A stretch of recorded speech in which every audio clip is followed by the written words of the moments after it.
Today on Public Eye News, Michigan Tech's Winter Carnival has officially kicked off in Houghton. Later, the American Civil Liberties Union sues the University of Michigan. Toby Camilli will have your weather forecast for the next couple of days, and JT Demag will bring you today's sports breakdown. I'm Bianca Kroll. And I'm Luke Niddle, and you're watching Public Eye News.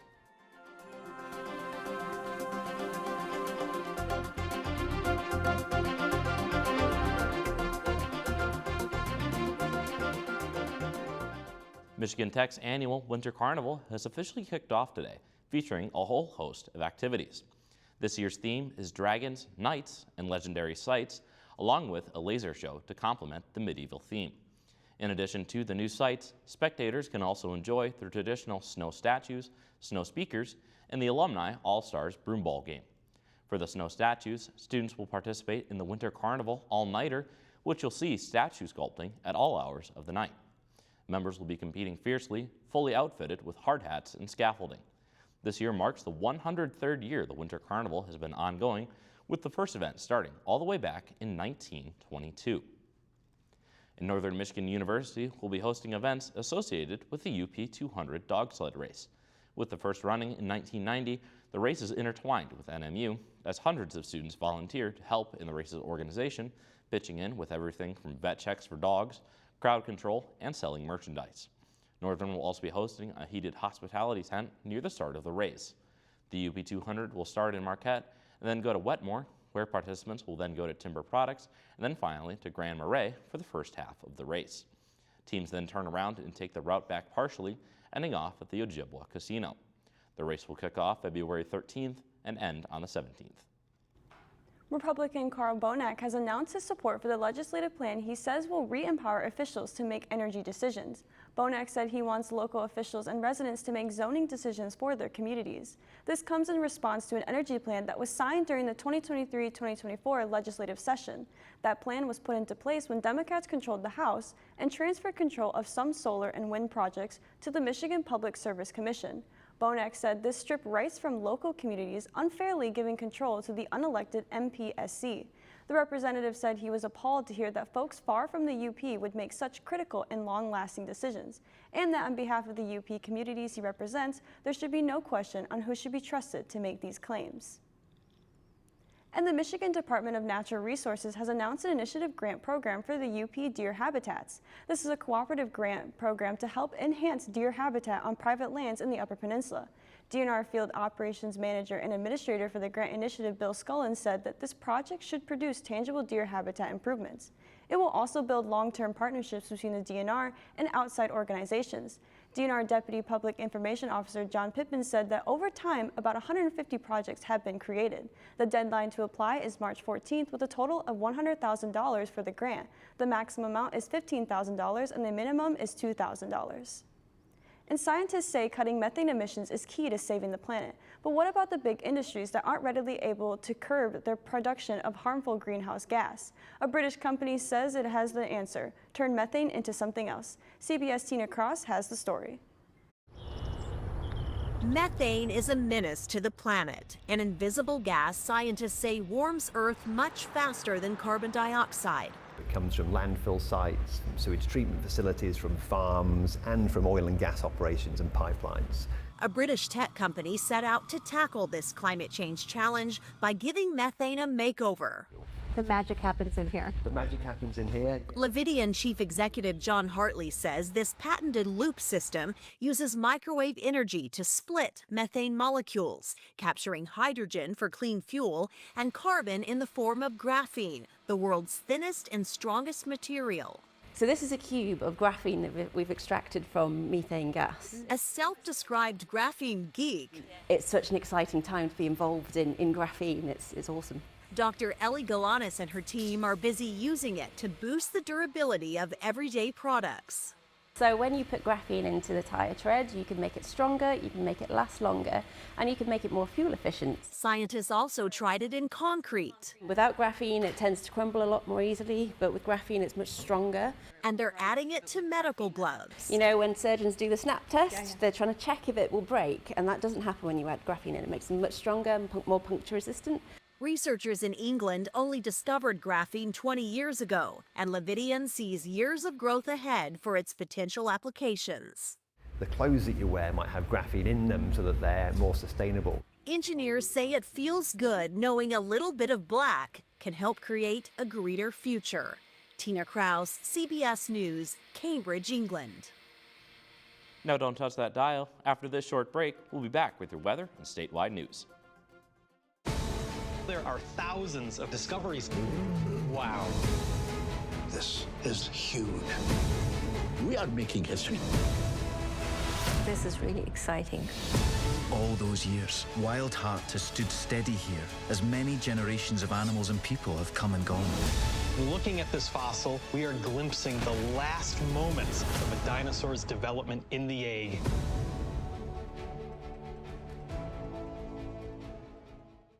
Welcome to your Public Eye Weather Report. I'm your host, Toby Camilli. Looking at our sky cam, you can see blue skies with some gray clouds. And looking across the UP today, starting in Houghton, you can see 21 degrees and mostly sunny. And in Ironwood it is 22 degrees and mostly cloudy. Iron Mountain, 22 degrees and mostly sunny. And in Menominee, it is 19 degrees and sunny. Moving across to the east side of the UP, in Escanaba and Manistee, it is 21 degrees and sunny. And in Sault Ste. Marie, it is 23 degrees and cloudy. And looking in our lovely Marquette, it is 20 degrees and mostly cloudy. And looking into Marquette's current conditions, the winds are coming from the southeast at 6 miles per hour, and the barometric pressure is 30.32 inches and falling. Looking into the weather tonight, it will be cloudy with a low of 18, and the winds coming from the southeast at 8 miles per hour. And the moon phase will be a waxing crescent. So looking into tomorrow, it will be snowy with a high of 27 and a low of 12, with winds coming from the west-southwest at 21 miles per hour. And looking into the weekend, on Friday, we will have a high of 21 and a low of 12 with partly cloudy conditions.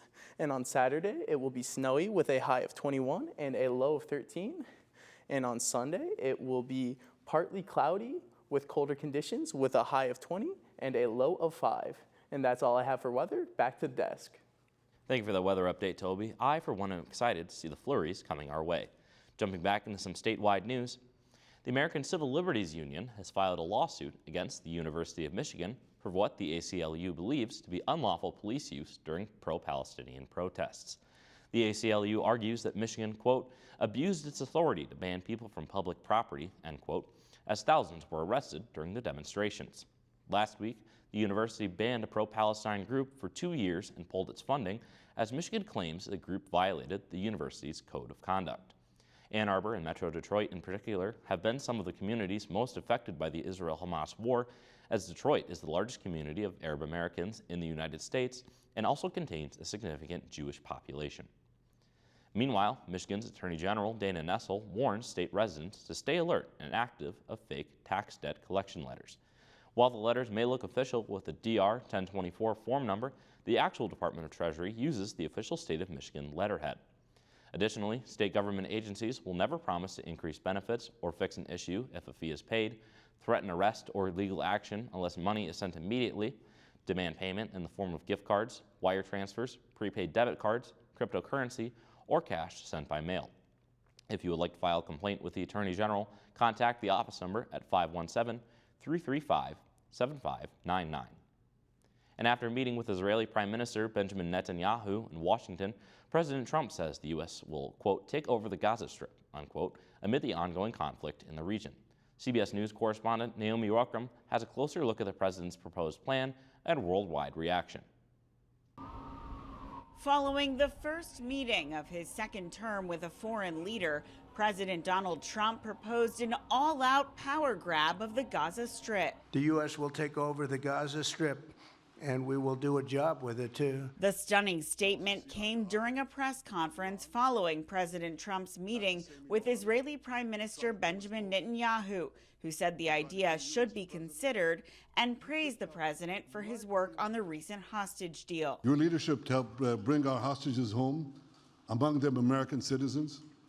You freed up munitions that have been withheld from Israel. Short on specifics, President Trump added that the Palestinians in Gaza should resettle elsewhere during the takeover. We'll own it and be responsible for dismantling all of the dangerous unexploded bombs and other weapons on the site, level the site, and get rid of the destroyed buildings. The announcement was met with shock around the world. Leaders of several of the most powerful Arab nations have previously said that they strongly oppose any suggestion that residents of Gaza be resettled in other nations. Other experts say the proposal is unrealistic. It's not a plan that has any connection to reality in today's Middle East. The meeting comes as Israel and Hamas begin talks on the second phase of a peace deal, which would free all remaining hostages and end the war.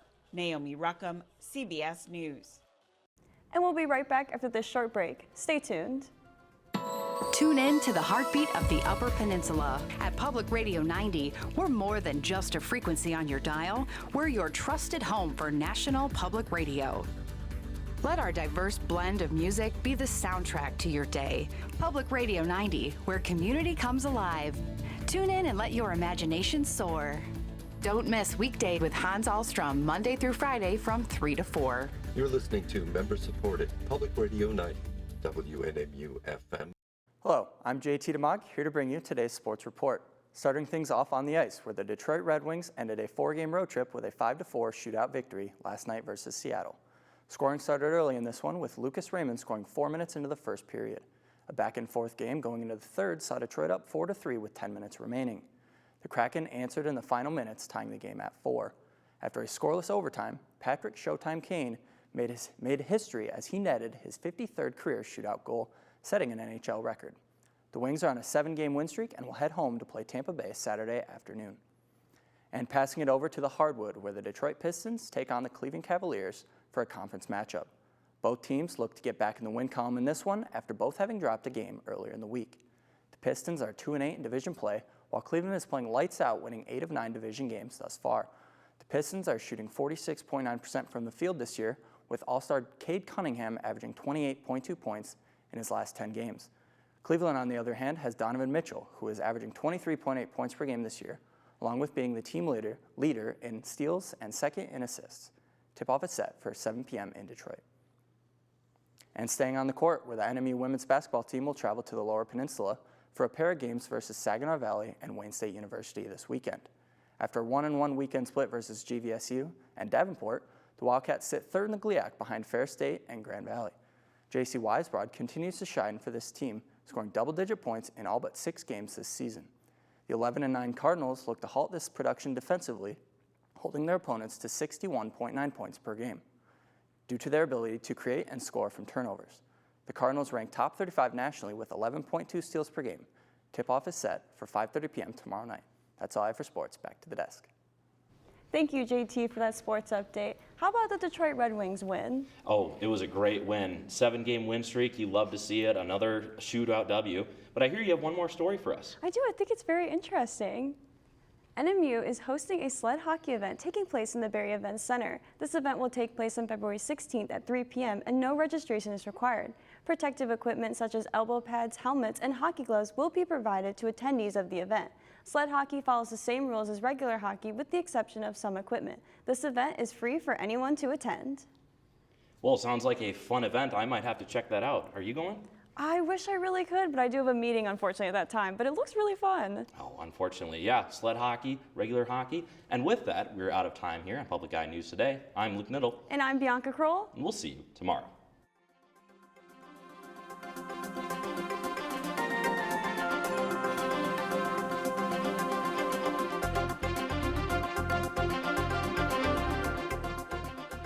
The preceding program was produced by WNMU-TV, Northern Michigan University Public Television, in studios located in Elizabeth and Edgar Hardin Hall.